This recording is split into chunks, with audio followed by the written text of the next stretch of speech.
Bilkis hadir, Erisa hadir. Tujuan pembelajaran kali ini yaitu peserta didik diharapkan mampu mendeskripsikan berita dan sambutan masyarakat terhadap peristiwa proklamasi kemerdekaan. Kedua, peserta didik diharapkan mampu menganalisis sikap dan tindakan tokoh-tokoh daerah dalam penyebutan dan menyebarkan informasi tentang proklamasi kemerdekaan.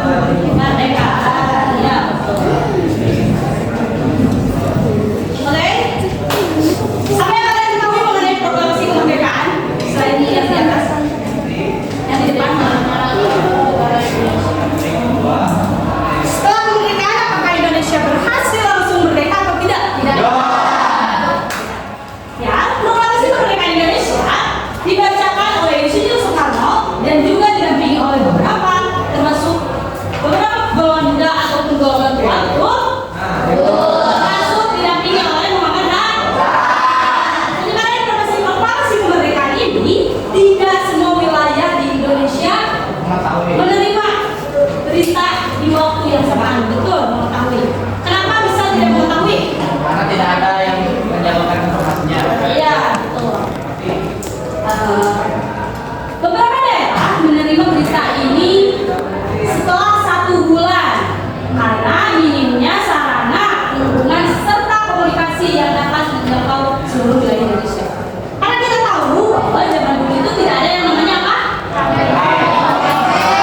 Ya. Oke, kita lanjut. Nah, berita proklamasi kemerdekaan. Ada yang mau baca? Ya. Boleh? Radio kantor Gereja Jepang Doni. Kantor berita Doni memiliki peran penting dalam upaya penyebarluasan berita proklamasi kemerdekaan Indonesia. Berita proklamasi pada saat itu disiarkan secara terus-menerus sejak pukul 4 sore dengan selama waktu 30 menit. Namun hal itu tidak berjalan terus karena baru disiarkan dan melalui Jepang melakukan siaran. Ya. Cara penyebaran para pemuda setelah proklamasi kemerdekaan itu melalui radio, terutama FUJ. FUJ seorang pemuda yang ditugaskan pada saat itu untuk ke studio radio, tempatnya studio radio berita Jepang Doni, itu untuk menyuarakan hasil dari proklamasi yang disampaikan oleh Soekarno. Memang betul tidak semulus yang kita bayangkan. Kalau sekarang kan kita menyebarkan di TikTok atau di YouTube atau di mana itu langsung mudah kan? Orang langsung berpandangan pada saat itu juga kan? 1 menit dikirim 5.000 orang yang udah senang. Tidak dengan seperti dulu. Nah, sehingga pada saat itu pukul 4 sore dengan selama waktu 30 menit itu disiarkan. Dengan cara ya terus disiarkan gitu. Tentara Jepang, orang-orang Jepang itu melarang, sangat melarang, bahkan menutup radionya. Akan tetapi bangsa Indonesia atau pemuda-pemudi dan pemuda-pemudi Indonesia itu terus, bahkan ada yang menyebutkan per jam itu ditayangkan, terus ditayangkan sehingga penyebarannya itu luas. Kemudian pada 18 Agustus 1945 kantor berita Amerika di San Francisco menyiarkan berita kemerdekaan Indonesia yang berdampak semakin besar berita Indonesia merdeka. Tidak hanya di Indonesia saja, ternyata di Amerika Serikat juga disiarkan, termasuk juga di Mesir disiarkan. Nah, tantangan yang paling sulit dalam menyiarkan itu adalah ketidakpunyaan atau minimnya teknologi pada saat itu. Bahkan ketika penyebaran radio itu mereka sembunyi-sembunyi. Ada yang sampai diculik dan disembunyikan. Itu ada. Nah, pada tahun 20 Agustus 1945 hingga para pemuda dari segi bahasanya. Contoh, di Surabaya, cara penyampaiannya itu dengan bahasa orang Sumatera. Itu kan? Surabaya itu di Sumatera kan? Juga Timur. Maaf. Salah. Ya, bahkan di Sumatera memakai bahasa yang ada di daerah. Supaya apa? Supaya orang-orang Jepang kan tidak tahu bahasa daerah ya. Minimal akan bahasa daerah, maka dengan menggunakan bahasa daerah orang-orang Jepang. Ada yang mau baca? Boleh? Terjadinya berita proklamasi kemerdekaan Indonesia ke seluruh penjuru tanah air menandakan persembuhan rakyat luar biasa. Rakyat menyebut proklamasi dengan semangat perjuangan dan tinggi. Para pemuda juga membuktikan dukungan terhadap proklamasi dengan cara merebut tempat strategis yang masih dikuasai Jepang. Sementara itu, Jepang telah menyerah kepada Sekutu berusaha untuk tetap menjaga keamanan status ambil menunggu kedatangan Sekutu. Jepang berusaha menjaga kemerdekaan, menghalangi kemerdekaan Indonesia. Oleh karena itu, muncul berbagai akal melawan Jepang yang berjuang melucuti senjata tentara Jepang serta mengambil alih kekuasaan dari tangan Jepang. Ya, betul. Sambutan berita proklamasi itu di seluruh penjuru tanah air itu tidak mudah dan tidak juga instan gitu. Melainkan melalui orang-orang yang berpengaruh, melalui kiai-kiai, melalui tokoh-tokoh yang ada. Sementara itu juga Jepang telah menyerah kepada Sekutu berusaha untuk tetap menjaga keamanan status quo sambil menunggu kedatangan Sekutu Jepang. Nah, kedatangan Sekutu. Tadi seperti bilang bahwa setelah kemerdekaan, pasca kemerdekaan, Indonesia tidak baik-baik saja. Bahkan nanti di sini bakal terjadi revolusi-revolusi yang disebabkan oleh siapa? Oleh sekutu. Jepang ingin mempertahankan, dia yang memberi kebebasan, tapi dia juga yang ingin mempertahankan. Mempertahankannya seperti apa? Mereka menunggu kedatangan sekutu atau orang-orang Belanda. Nah, dengan alibi apa? Orang-orang sekutu datang dengan alibi mereka ingin membebaskan tawanan-tawanan Jepang. Jepang juga menghalangi kemerdekaan bangsa Indonesia.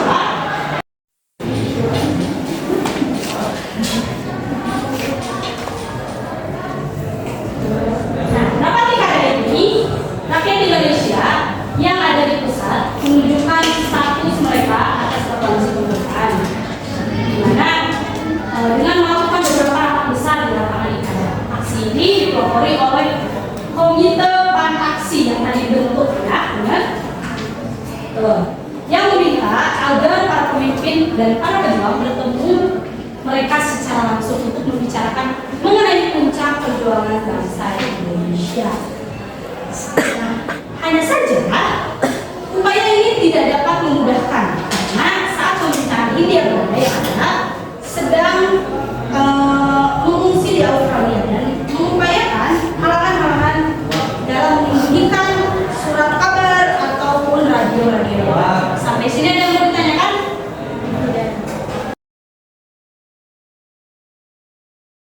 LKPD, namun tidak sama saya kembalikan kepada Setelah tadi punya menjelaskan materi, kita bakal kerjain LKPD nih. Kalian ada buku ini kan? Boleh dibuka? Boleh. Oh, dibuka di halaman 125 ya. Nah, itu kan ada artikel ya. mengenai apa ya merupakan kapal proklamasi Indonesia. Iya, betul. Artikel itu kalian baca, terus di belakangnya ini kan ada soal. Ini kalian kerjakan, tapi berkelompok. Ibu mau bagi kalian ke dalam 4 kelompok. Tidak bersama. Ya. Buat kelompoknya kalian hitung ya. Dari sini 1, 2, 3, 4, nanti 1, 2, 3, 4 gitu ya. Sok. 1, 2, 3, 4, 3, 4, 1,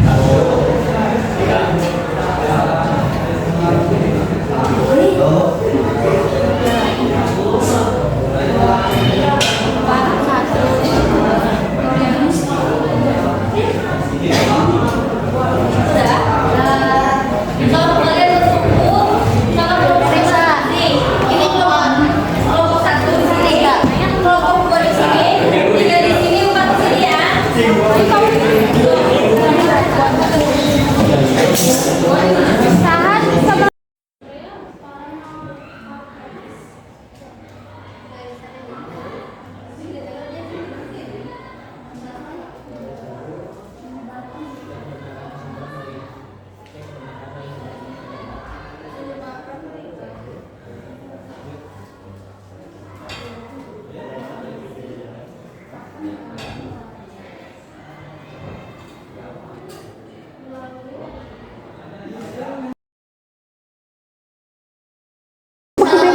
Jawabannya yaitu menunjukkan jika kita dilakukan itu dengan serta bersikap kritis dan tidak langsung percaya. Kita harus mencari informasi dan sebagainya yang terpercaya dan kebenarannya sebelum menyebarkan kepada orang lain supaya tidak terjadinya miskomunikasi. Sekian dari kelompok kami, makin ada lagi. Wassalamualaikum warahmatullahi wabarakatuh. Oke, beri tepuk tangan untuk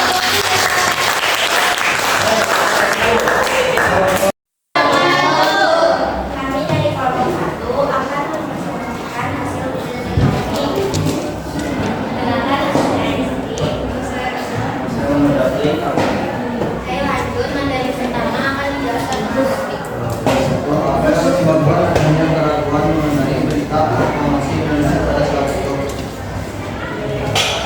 Jawabannya adalah satu, adanya 3 faktor antara lain satu, terbatasnya informasi, kedua, kurangnya komunikasi. Selanjutnya, Priscilla akan memberikan sesi hal apa yang dilakukan para mahasiswa wartawan satu dari kepentingan dalam membesar informasi kemerdekaan Indonesia. Mereka menyebarkan berita secara diam-diam. Kedua, tidak dicurigai oleh pihak berwenang menggunakan bahasa daerah masing-masing. Selanjutnya, ketiga akan dijelaskan oleh respon. Bagaimana sikap saat sebenarnya selama ini baik yang informasinya belum jelas tapi banyak orang yang meyakini. Jawabannya adalah sikap antara lain yang pertama tak tenang dan optimis, yang kedua cek kebenaran dari sumber terpercaya, yang ketiga jangan langsung menyebarkan, yang keempat diskusikan dengan bijak, yang kelima gunakan logika dan akal yang sehat. Sekian dari kelompok kami. Mohon maaf bila ada kesalahan dan salah kata. Mohon maaf. Wassalamualaikum warahmatullahi wabarakatuh.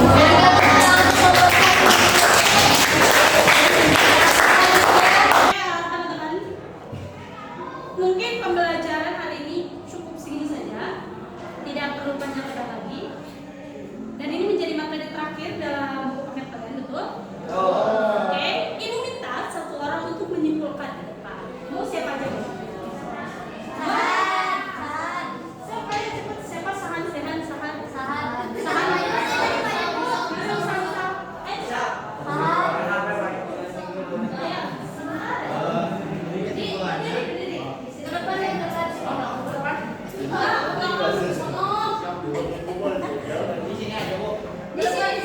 Biar kelihatan gampangnya.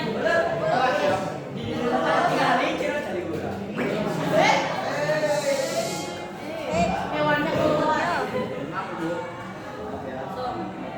Jadi kesimpulannya adalah sambutan terhadap proklamasi